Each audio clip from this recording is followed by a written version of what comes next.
If you've been injured in a motorcycle wreck, confronting biker bias stigma is going to be a big issue. Let's talk about what exactly it is. And as a trial lawyer that handles a lot of motorcycle accident cases, let me give you 6 tips that I use to try to combat the bias and stigma that is out there against bikers. So first, what are we dealing with exactly? So it's kind of a twofold bias. Quite frankly, I, as a trial lawyer for my clients, am most concerned about the second one, but the first one is of concern as well. It's an easier one to tackle depending on the facts of who the biker is and what their background is, et cetera, et cetera. And that is that typical bias of, well, we see in the movies and everything else that bikers are Hell's Angels and they're gang members, they're selling drugs, they're beating people up, they're killing people, they're criminals, they're outlaws. As we know, a lot of these bikers are not. It is a great, great community. I've been involved in the biker community for a very, very long time. And of course, I represent a lot of them. Most of them, just like the normal population, are very good people.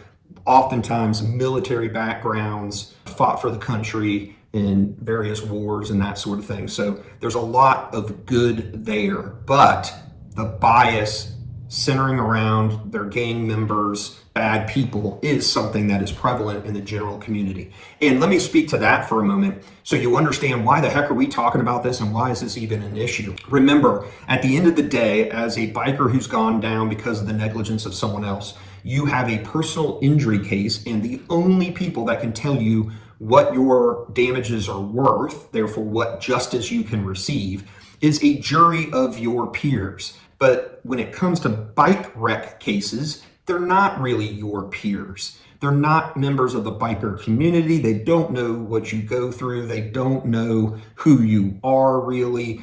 And that's the problem. You're going to have 12 jurors, if you're here in the state of Georgia, that know nothing about motorcycles. They've never ridden one. Those folks will stay off the jury. The defense will strike them immediately, so they're not on your jury for obvious reasons. So you're going to have a bunch of people that know nothing about bikes. They're going to be the ones that do see those movies and documentaries and things, and will be coming with bias against motorcycle riders and bikers. So that's what we're talking about. It is the most prevalent issue in a motorcycle case. So as a trial lawyer, it's what we're worried about and focused on from day one, is building that evidence to fight against the bias that we're going to have in front of a jury. The defense is really laying in on it and exposing it as any way they can and trying to use it to keep the verdict as low as possible. That's the name of the game. So there's your first bias. The second one's the more stealth one, and the one that I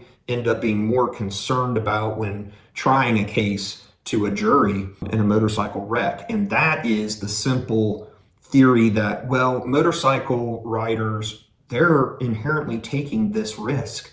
This is the risk you're taking getting on a bike. You're going to get injured. You're going to get in a wreck and you're going to be horribly injured. Why am I going to pay you for that when you're the one taking the risk? Now, if you're listening to this, your blood is probably starting to boil as a biker.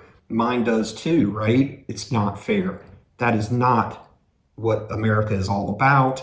This is freedom of the road. It is legal to be on a motorcycle, and it is legal to expect you're not going to get hit on a motorcycle by either another motorcycle, a truck, four-wheel vehicle. That is your inherent right, is not to be hit, to enjoy riding your bike. You're safe otherwise. Yet here's this prejudice.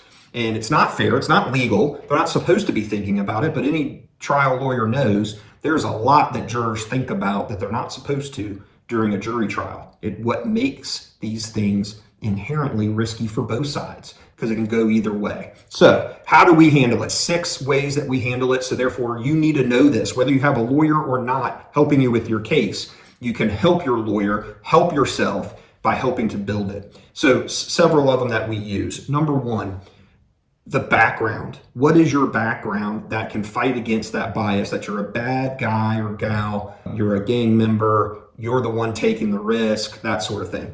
Military background. Again, so many do. It is the best way to start fighting against that. Hey, This guy fought for his country. But what are the details of that? Did you see action? What branch were you in? How did all of that play out? That's really important. What other things? I've had biker clients that were preachers. That's great.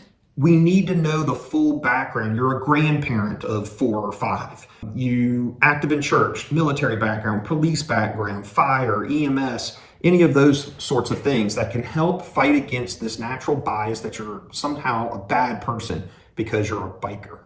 So that's number 1. Number 2 is show them how safe you are on a bike. And there's a bunch of ways that you wouldn't think about. Number 1, obviously, how safe were you, meaning the gear and everything that you were wearing at the time of the wreck? You better be wearing a helmet, even if you're in a state that doesn't require a helmet. And I know bikers hate this, but you're fighting against this stigma, guys. How are we going to fight that you're not inherently taking massive risk if you're not willing to wear a helmet?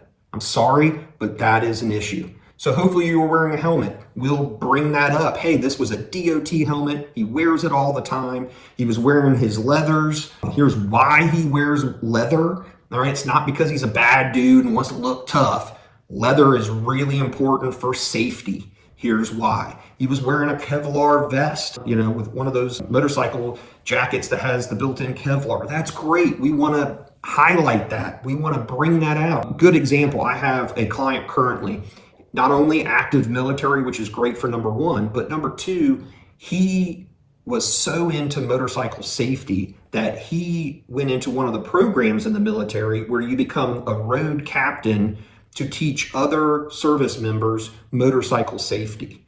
Being able to highlight these things shows you, look, I'm not that biker. I'm not the one that's taking all the risk, riding around without any protective gear on, being stupid, popping wheelies, that sort of thing. I am a good person. I'm safe when I'm on my bike. I care about safety. So highlighting all these things is really important. Another one, how long have you ridden without an accident? Hopefully this is your first accident, okay? At least the first accident where it's involving another party. If you can show, look, I've been riding bikes for 40 years, and this is the first time I've been injured riding it, that is direct evidence that goes against the bias that we're worried about. He's done this for 40 years and has never had a problem, has never been injured on a bike. Now, that's rare because we do run into issues. We know that on the roadway. Hitting something, losing control of the bike, you may go down, something like that. It is what it is, folks. But at the very least, if we can show, look, he's never hit anyone. He's never had any violations, speeding, otherwise on his bike. We want to highlight that. Again, goes and shows this is not one of these people that just goes out there and is speeding on his bike, acting crazy. We want to bring that out to the forefront every single chance we can. Another one that I like to do is bring your riding friends to trial and have some of them talk and be before and after witnesses, because then we can get into evidence, things like how long you've been riding with Bob. Okay, how is he as a rider? Oh, he's super safe. Maybe the evidence is you're always the one that is the spotter.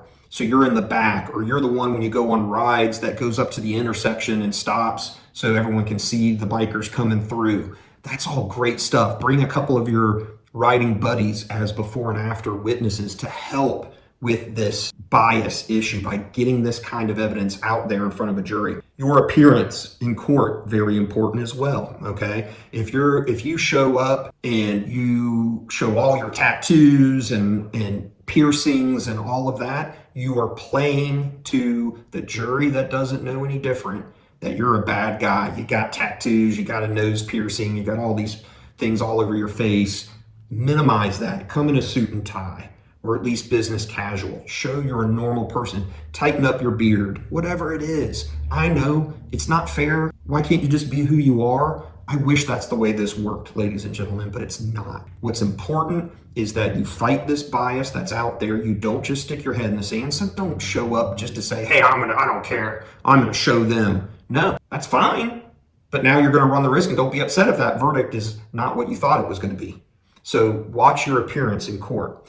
And the final one, this is for the lawyers out there that will work your case. Ultimately, we are fighting that second bias by showing the jury the rules of the road. Again, highlighting to them that this is America with freedoms And one of those is the freedom of the road. It's why we have rules of the road. Being on a motorcycle in and of itself is no more dangerous than being in a four-wheel vehicle. We don't say when someone is in a four-wheel vehicle and they get hit by someone running a red light that they're at fault, they took the risk, they got into a car. No, we don't. So why are we doing that with motorcycles? The motorcycle rider didn't ask for that person to run the red light and T-bone them. So it doesn't matter whether it was a bike or not. They're not at fault. They were following the rules of the road. They were choosing to enjoy their freedom to get on a motorcycle and assume that everyone else is going to follow the rules of the road, which is the law, and they have every right to be there just like anyone else. And they have every right to expect that they're not going to get injured by the negligence of someone else. So as lawyers, we are hitting that really hard throughout the trial, the rules of the road. So that's more for the lawyer representing you. But these others you can control. You can give this evidence to an adjuster, to your lawyer, so you can start to fight the real battle in these cases, which is, hey, the verdict shouldn't be as high because he was on a motorcycle. He's either a bad dude or was inherently taking risk. Don't pay him a true verdict value for pain and suffering because he took the risk. I hope this video helps you understand what we're facing if you're in a motorcycle accident when it comes to the bias that is going to be presented from day one, from adjuster all the way through defense attorney at the trial of your case. Thanks for watching.